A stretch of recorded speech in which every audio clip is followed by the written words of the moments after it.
Muy buenos días, bienvenidos de nuevo a Negocios Televisión, bienvenidos al espacio de las noticias, mirando ya la actualidad, pendientes de toda la última hora, fijándonos un día más en la tensión que sigue teniendo lugar en Oriente Medio. Empezamos mirando seguida a Irán. Estados Unidos teme un ataque masivo en un momento en el que, ojo, las IRGC, la Guardia Revolucionaria Islámica de Irán, está hablando de nuevos misiles indetectables. Hay miedo en Estados Unidos de que Irán pueda llevar a cabo un ataque que podría abrumar a Israel. Estamos pendientes también del posible conflicto con Hezbollah. Estados Unidos se prepara para una guerra, ojo, en Chipre, mientras miramos también a lo que sucede un día más en Venezuela con Maduro, que ha bloqueado X durante los próximos 10 días. También pendientes de advertencias por parte de Donald Trump. Habla de una depresión devastadora para la economía de Estados Unidos. Advierte también de que estamos más cerca que nunca de una nueva guerra mundial y, precisamente, mirando a conflictos, un día más vamos a fijarnos en lo que sucede en el conflicto en Ucrania, con Rusia decretando el estado de emergencia en Lipetsk, también en la zona de Kursk, en la región de Kursk, después de intentos de incursión por parte de Ucrania que se están saldando con bastantes fallecidos. Enseguida les contamos todo esto, pero empezamos un día más poniendo el foco en Irán. Les contamos que las autoridades de Estados Unidos creen que el ataque esta vez podría ser más repentino, de mayor escala y más prolongado, posiblemente de varios días en lugar de varias horas. Estados Unidos piensa también que podría ser un bombardeo coordinado desde múltiples direcciones que involucrara a representantes iraníes en Irak, Yemen, Siria y Líbano. El grupo también podría hacer uso de municiones de mayor alcance que afirma poseer, pero que nunca ha exhibido públicamente. Es lo que apuntan en el caso de Hezbollah. Añaden además que Estados Unidos está preocupado. Piensa que repeler semejante bombardeo probablemente le costaría mucho a Israel. Para que se hagan una idea, las intercepciones con el Iron Dome cuestan cerca de $30.000 cada una. El Arrow 3, diseñado para derribar misiles balísticos, cuesta aproximadamente $3 millones por cada intercepción. Israel evalúa que Hezbollah va a iniciar el ataque, potencialmente disparando hacia Tel Aviv y utilizando misiles guiados. Es lo que piensa Joel Guzansky, es funcionario del Consejo de Seguridad Nacional de Israel, que ahora es investigador principal en el Instituto de Seguridad Nacional en Tel Aviv. El peor escenario sería un ataque en múltiples frentes por parte de otros representantes iraníes, diseñado para desafiar los límites de los sistemas de Israel, que pueden verse abrumados y que, como se vio en abril, dependen de la coalición regional para su profundidad estratégica. Precisamente hay aviso por parte de Irán. La agencia de noticias semioficial iraní Tasnim informa de que la armada del cuerpo de la Guardia Revolucionaria Islámica tiene nuevos misiles de crucero equipados con ojivas altamente explosivas que son indetectables. Dicen que se ha incorporado a la flota naval de la Guardia una gran cantidad de misiles de crucero. Añade que estos nuevos misiles tienen la capacidad de llevar ojivas altamente explosivas que son indetectables y que pueden causar grandes daños y hundir sus objetivos. Es lo que afirma la agencia Tasnim. Un nuevo aviso hacia Israel. Anuncian nuevos misiles de crucero altamente explosivos y que además serían indetectables. Pendientes precisamente de Irán, les contamos que con su país a punto de desencadenar una guerra regional, el ministro de Relaciones Exteriores en funciones de Irán está intentando mediar también en este sentido. Hablan de reuniones que han tenido lugar con ministros de Relaciones Exteriores, por ejemplo, de Camerún, en el que habrían estado hablando, intentando discutir cómo evitar que la situación derive en un conflicto mayor. La sede de la Organización de Cooperación Islámica, modesta para los estándares de modernización y ostentación de Arabia Saudí, fue el lugar elegido para este último esfuerzo para sofocar la furia de Irán. En concreto, hablaban de reuniones que tuvieron lugar, por ejemplo, con el ministro de Asuntos Exteriores de Jordania. Hablan de que intentan promover la iniciativa que defiende su vulnerable reino, intentando hablar sobre un alto el fuego que sería la opción para evitar una escalada por parte de Irán. Dicen que el primer paso para detener la escalada es acabar con su causa, que es la continua agresión israelí a Gaza. El objetivo es convencer al primer ministro de Israel, Benjamin Netanyahu, de que suavice su postura en las negociaciones de alto el fuego con Hamás, pero dicen que la recompensa esta vez puede ser mucho más atractiva que en intentos anteriores. El secretario de Estado de Estados Unidos, Antony Blinken, afirmaba que Estados Unidos y sus aliados han comunicado directamente tanto a Israel como a Irán que nadie debe intensificar este conflicto. Añade que las negociaciones de alto el fuego han entrado en una fase final y que podrían peligrar si se produce una nueva escalada en otros lugares de la región. Irán, que por cierto ha pedido una reunión de emergencia de ministros de Exteriores de la Organización para la Cooperación Islámica contra Israel. En concreto ha pedido una reunión de emergencia, como decimos, de los ministros de Exteriores por el asesinato del jefe del buró político del movimiento islamista palestino de Hamas, Ismail Haniyeh, el miércoles en Teherán, atribuido a Israel. Dice el propio ministro de Exteriores que hizo la solicitud con el fin de evaluar y condenar este acto cobarde y terrorista del régimen sionista y hacer que este régimen rinda cuenta por los crímenes. Es lo que afirmaba el ministro interino de Exteriores iraní en un mensaje publicado en la red social X este viernes. Precisamente mirando a Estados Unidos les contamos más ayuda para Israel. Les contamos que los F-18 Super Hornets del US Theodore Roosevelt han sido desplegados en la base aérea jordana de Mughafaq Chalti. Dicen que los cazas llegados fueron fotografiados con cargas pesadas de misiles aire-aire, incluyendo los 4 AM-120 AMRAAM y 4 AIM-9X Sidewinders cada uno. Este despliegue se suma a otros recientes cambios de postura de las fuerzas estadounidenses en la región, como el grupo anfibio US WASP, el grupo de ataque de portaaviones US Abraham Lincoln y los F-22 Raptors de Alaska. El periódico libanés Al-Akhbar, afiliado a Hezbollah, informó de que Estados Unidos está realizando preparativos para una posible guerra en Chipre, en el contexto de las amenazas del secretario general de Hezbollah, Hassan Nasrallah. Según el informe, una delegación militar de Estados Unidos, acompañada de una gran fuerza logística, militar y de seguridad, llegó a la isla y se reunió con funcionarios del Ministerio de Defensa y de Inteligencia chipriotas. También se informó que los estadounidenses anunciaron que la isla se utilizaría como plataforma para interceptar los lanzamientos previstos de Irán, Yemen y Hezbollah. Precisamente los líderes de Estados Unidos, Egipto y Qatar han emitido una declaración conjunta exigiendo que Israel y Hamás regresen a las conversaciones estancadas sobre la guerra en Gaza la próxima semana. En un comunicado dicen que solo quedan por negociar los detalles de la ejecución del cese del fuego y la liberación de los rehenes. Agregan que no hay más tiempo que perder ni excusas de ninguna de las partes para más demoras. La oficina del primer ministro israelí, Benjamin Netanyahu, dijo que había aceptado la invitación. El presidente de Estados Unidos, Joe Biden, el egipcio Abdel Fattah el-Sisi y el emir qatarí Tamim al-Thani, que han actuado como mediadores en las negociaciones indirectas, fijaron las conversaciones para el jueves en Doha, Qatar o El Cairo. Precisamente Israel, como les contamos, ha acordado enviar una delegación para asistir a las conversaciones de alto el fuego en Gaza el próximo 15 de agosto, como propusieron este jueves Estados Unidos, Qatar y Egipto, según informaba el Times of Israel, citando a la oficina del primer ministro Benjamin Netanyahu. Dicen en un comunicado que Israel enviará el 15 de agosto su equipo de negociaciones a un lugar que se determinará para ultimar los detalles de la implementación del marco del acuerdo sobre los rehenes en Gaza, es lo que apuntaba la oficina de Netanyahu. Las conversaciones se llevarán a cabo en el Cairo o en Doha. Los mediadores enfatizaron en su llamado a la reanudación de las negociaciones en que no hay más tiempo que perder ni excusas de ninguna de las partes para mayores demoras. El periódico qatarí Al Arabiya Al Jadid ha citado a la embajada de Estados Unidos en Beirut, que recomendó a sus ciudadanos que permanecieron en el Líbano que se preparen para refugiarse en el lugar si la situación se deterioraba y tener un plan de emergencia, un plan de contingencia para emergencias y revisar el cheque del viajero. Esto ocurre tras el aumento de las tensiones entre Israel y Hezbollah.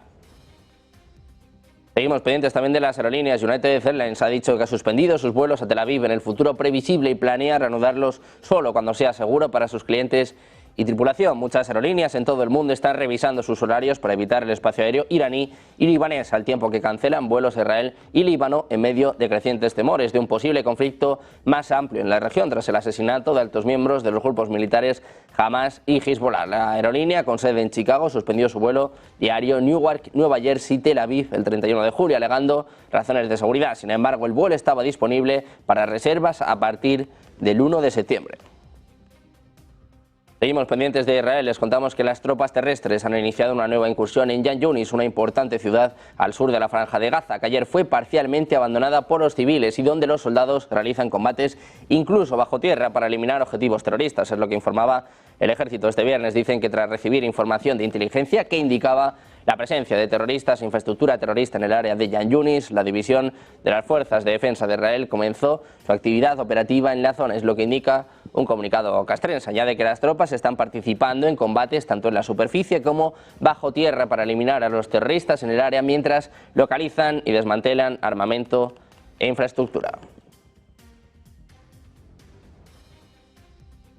También les contamos nuevos ataques en el Mar Rojo. Una serie de intentos de ataques con misiles y un dron marítimo tuvieron como objetivo un buque mercante mientras navegaba frente a la costa de Yemen, partes del cual están en poder de los hutíes, respaldados por Irán. Es lo que apunta la Agencia de Seguridad Marítima británica. Una granada propulsada por el cohete explotó este jueves cerca del barco frente a la ciudad de Moja, que domina el estratégico estrecho de Bab al-Mandeb, que une el Golfo de Adén con el Mar Rojo, según informaba la Oficina de Operaciones Comerciales Marítimas de Reino Unido. Un misil también explotó cerca del mismo buque, que posteriormente informó de un intento de ataque por parte de un buque de superficie sin tripulación que fue derribado por un equipo de seguridad armado a bordo. El dron explotó a cierta distancia del buque, según la agencia dirigida por la Marina británica. Un cuarto ataque provocó que un misil se estrellara en el mar cerca del barco, según decía la ONU, agregando que se informó que la tripulación y el barco están a salvo y continúan hacia el siguiente puerto de escala.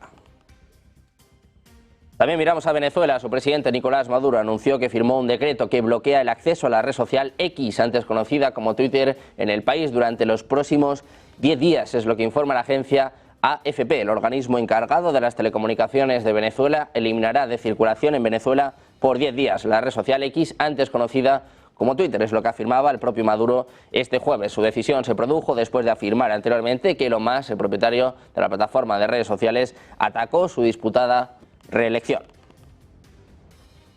Mirando a Venezuela, les contamos que Brasil, México y Colombia han insistido este jueves en que las autoridades de Venezuela deben mostrar las actas de la elección presidencial y señalaron que le corresponde hacerlo al Consejo Nacional Electoral y no al Tribunal Supremo de Justicia. En un comunicado conjunto, las cancillerías de los tres países, gobernados por líderes de izquierda, volvieron a marcar la necesidad de que se presenten los resultados de las elecciones desglosados por mesa de votación. En un primer comunicado firmado por los tres países el 1 de agosto ya habían hecho un llamado a las autoridades electorales de Venezuela para que avancen de forma expedita y den a conocer públicamente los datos desglosados por mesa de votación. Miramos también a Japón. Su primer ministro, Fumio Kishida, ha cancelado su gira asiática tras el aviso de un posible megaterremoto en la fosa de Nankai, después de que un seísmo de magnitud 7,1 sacudiera el 8 de agosto esta zona al sur de la isla de Kyushu. Kishida tenía previsto viajar este 9 de agosto por la tarde a la capital kazaja, Astana, para la primera cumbre del diálogo Asia Central más Japón y realizar posteriormente visitas a Uzbekistán el 10 y el 11 de agosto y a Mongolia los días 11 y 12. Durante una rueda de prensa transmitida por el canal de televisión NHK, el primer ministro anunció que como máximo responsable de gestionar la crisis decidió permanecer en Japón al menos una semana para tener mayor certeza, a fin de garantizar la implementación de las medidas pertinentes. Miramos también al expresidente de Estados Unidos, Donald Trump. Ha afirmado este jueves que Estados Unidos está cerca de una depresión devastadora, similar al colapso de 1929. Decía Trump, tenemos muchas cosas malas por delante, podríamos terminar en una depresión como la de 1929, lo que sería devastador, es lo que apuntaba el propio Trump mientras daba declaraciones a la prensa desde Mar-a-Lago. Añadía que tomó muchos años, muchas décadas recuperarse de eso y que están muy cerca tanto de una depresión como de una guerra mundial. Escuchamos la advertencia de Donald Trump. We have a lot of bad things coming up. You could end up in a depression of the 1929 variety, which would be a devastating thing. Took many years, took decades to recover from it. And we're very close to that. We're very close to a world war. In my opinion, we're very close to a world war. We have people that don't know how to handle it. They're not respected. All over the world, they're laughed at. And we can't have that. Most dangerous period of time I've ever seen for our country. Durante sus comentarios, Trump también aprovechó la oportunidad para criticar a la vicepresidenta Kamala Harris por elegir al gobernador de Minnesota, Tim Wolf, como su compañero de fórmula para la vicepresidencia en las próximas elecciones de noviembre. Decía Trump, él no quiere ningún tipo de seguridad para nuestro país, no le importa que la gente venga de las cárceles y a ella tampoco. Precisamente miramos al actual presidente de Estados Unidos, Joe Biden, conmemoró este viernes los 2 años de la ley Chips y Ciencia, subrayando que el proyecto de ley busca garantizar que Estados Unidos siga siendo un líder mundial en inteligencia artificial y otras tecnologías. En un comunicado, Biden reiteró que si bien Estados Unidos inició la tendencia de los semiconductores, con el tiempo la participación de la producción de chips del país en el mercado global pasó del 40% a cerca de solo el 10%. Sin embargo, con la legislación, Estados Unidos se recuperó y ahora está en camino de fabricar casi el 30% del suministro mundial de chips de vanguardia para 2032, frente a cero hace solo 2 años. Biden añadió que desde que asumió el cargo, las empresas han anunciado inversiones por valor de 400.000 millones de dólares en fabricación de semiconductores en el país. Como resultado, se han creado 115.000 puestos de trabajo en el sector manufacturero y de la construcción. Pendientes precisamente de Estados Unidos, de la tensión con Rusia, ojo porque habla de caos en África, provocado precisamente por el país presidido por Vladimir Putin. Hacemos una pausa, 2 minutos, enseguida se lo contamos en Negocios Televisión.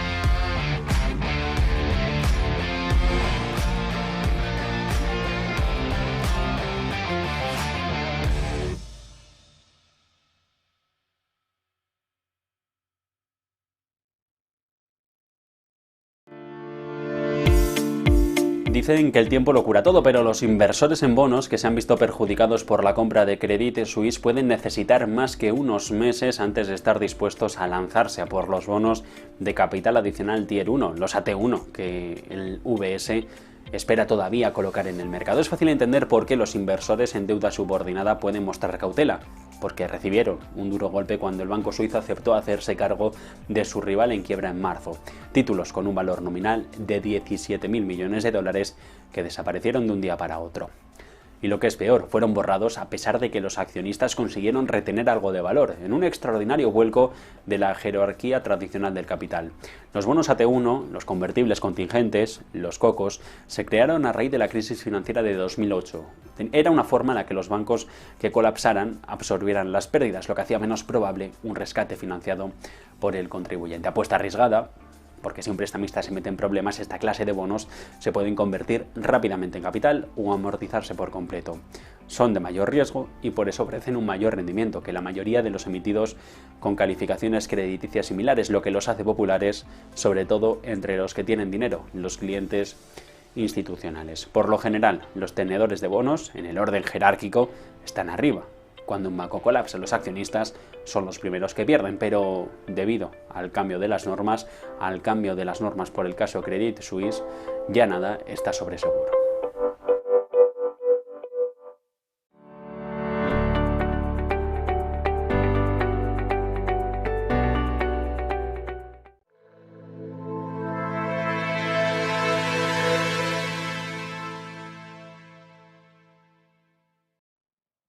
Ya estamos de vuelta en Negocios Televisión, seguimos mirando a la actualidad. Ponemos el foco ahora en el gobierno de Estados Unidos. Ha afirmado este jueves que Rusia siembra caos e inestabilidad con su presencia en África, después de que en los últimos días las autoridades nigerinas y malienses hayan roto relaciones diplomáticas con Ucrania por las acusaciones sobre la colaboración de Kiev con los rebeldes tuareg en el norte de Mali. Decía Estados Unidos que ha visto una presencia desestabilizadora por parte de Rusia, una presencia por parte del grupo Wagner en los últimos 2 años. Añade que lo que han observado es que cada vez que cada vez que Rusia llega a África Occidental, el mundo, como ocurre en todo el mundo, dice, los vemos sembrar el caos e inestabilidad a su paso. Es lo que declara el portavoz del Departamento de Estado, Matthew Miller, en una rueda de prensa. Además, ha alentado a estos países a abogar por la diplomacia. Decía Miller, siempre creemos que las relaciones diplomáticas son importantes y que es bueno que los países hablen entre sí y tengan la capacidad de resolver las disputas y los problemas que tengan, y por eso la diplomacia es importante.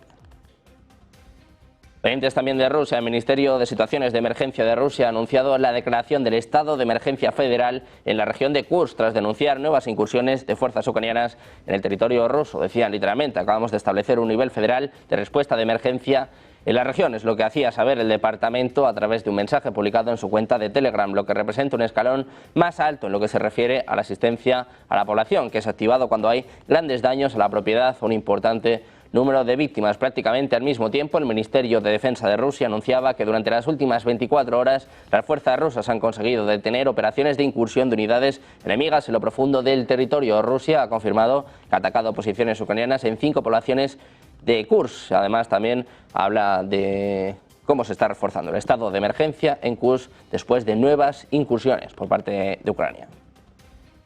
También Rusia declara el estado de emergencia en la provincia de Lipetsk para eliminar los daños provocados por la detonación de objetos explosivos tras un ataque ucraniano masivo con drones. Es lo que informa el gobernador Igor Artamonov. Para garantizar la seguridad de los residentes se decidió evacuar 4 poblaciones. Añaden que hubo una detonación de objetos explosivos lejos de las estructuras civiles. Es lo que informa el gobernador. 6 personas resultaron heridas tras el ataque. Varias localidades de la provincia fueron objeto de un ataque con drones del régimen de Kiev, dicen, en el que resultó dañada una instalación de infraestructura energética. El Ministerio de Emergencias Regional confirmó que se había producido un incendio en un aeródromo militar cerca de Lipetsk.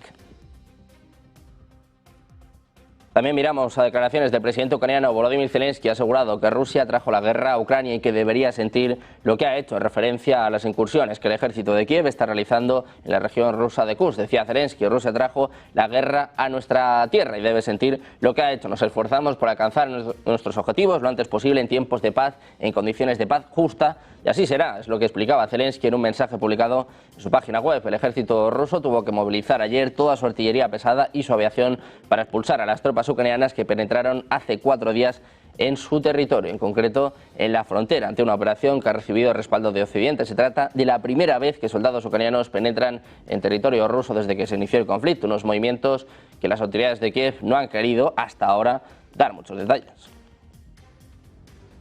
Mirando a Ucrania, les contamos precisamente que drones ucranianos atacaron esta madrugada y causaron un incendio en un aeródromo militar en la región de Lipetsk. Es lo que denunciaba el gobernador de esa entidad de la Federación de Rusia, Igor Artamonov, que ordenó la evacuación de 5 localidades aledañas. Informan de que se produjo la detonación de objetos explosivos lejos de edificios civiles. Añade que todos los servicios de emergencia se encuentran en el lugar, lo que escribía en su canal de Telegram Artamonov, que añadió que la región sufrió anoche un ataque masivo de drones que dejó al menos 6 personas heridas. El gobernador pidió a los ciudadanos abstenerse de publicar fotos y vídeos de los daños causados por los drones, ya que dice ayudan al enemigo a corregir la dirección y la precisión de sus ataques.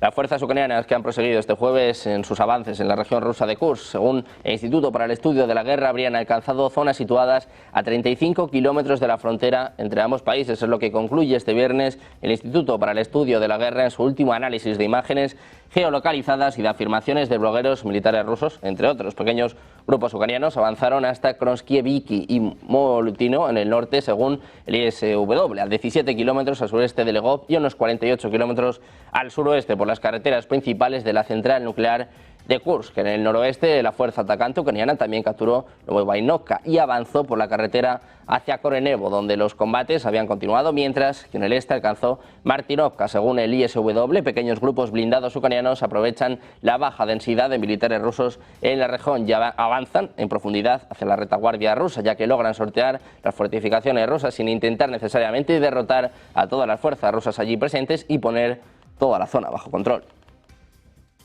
También miramos a México. El presidente mexicano ha rechazado este jueves una solicitud del gobierno de Ucrania para arrestar a Vladimir Putin. Si el líder ruso desafía una orden internacional de arresto y asiste a la toma de posesión de la próxima presidenta de México en octubre. Decía literalmente, no podemos hacer eso, es lo que apuntaba el actual presidente Andrés Manuel López Obrador a los periodistas en una conferencia de prensa regular del gobierno. Añadía el propio AMLO que no depende de ellos. Ucrania pidió a México que detenga a Putin si asiste a la ceremonia de juramentación de la presidenta electa Claudia Sheinbaum el 1 de octubre. La solicitud, en un comunicado de la Embajada de Ucrania en México, fechada el 7 de agosto, hace referencia a una orden de arresto emitida por la Corte Penal Internacional de la ONU.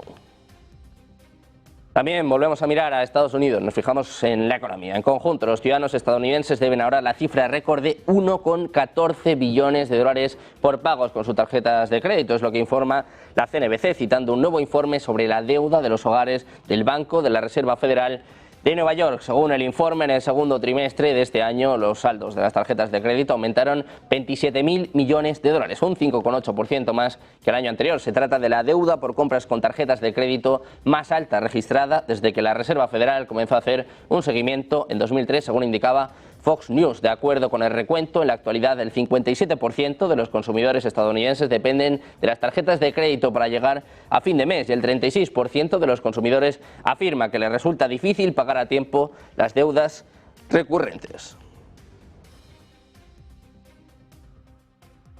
Pendientes de la economía china, la tasa de inflación anual fue mayor de lo esperado, un 0,5% en julio frente al 0,2% registrado en junio. Es lo que revela la Oficina Nacional de Estadísticas del país en su informe publicado este viernes. En términos mensuales, los precios al consumidor aumentaron un 0,5% frente a una caída del 0,2% en junio. Además, el índice de precios al productor disminuyó un 0,8% interanual, lo que marca una caída menor a la anticipada y se mantiene estable respecto del descenso del 0,8% registrado en el mes de junio. También pendientes de los mercados bursátiles de la región Asia-Pacífico registraron ganancias significativas este viernes, aparentemente siguiendo el optimismo visto en Wall Street después de que la última actualización sobre el mercado laboral de Estados Unidos pareciera aliviar algunas preocupaciones sobre una posible recesión en Estados Unidos. El optimismo aparentemente fue impulsado por el repunte también de las criptomonedas que llevó al precio de Bitcoin a superar los $62.000. Mientras tanto, la inflación al consumo en China creció más de lo esperado en el mes de julio. El Nikkei ha llegado a subir hasta un 1,64%, el Kospi de Corea del Sur también subiendo en torno al 1,49% y el Hansen de Hong Kong 1,51%. Miramos también al S&P SX 200 australiano que subía un 1,22%. En China continental el Composite de Shanghái subió un 0,34% y el Composite de Shenzhen un 0,34%.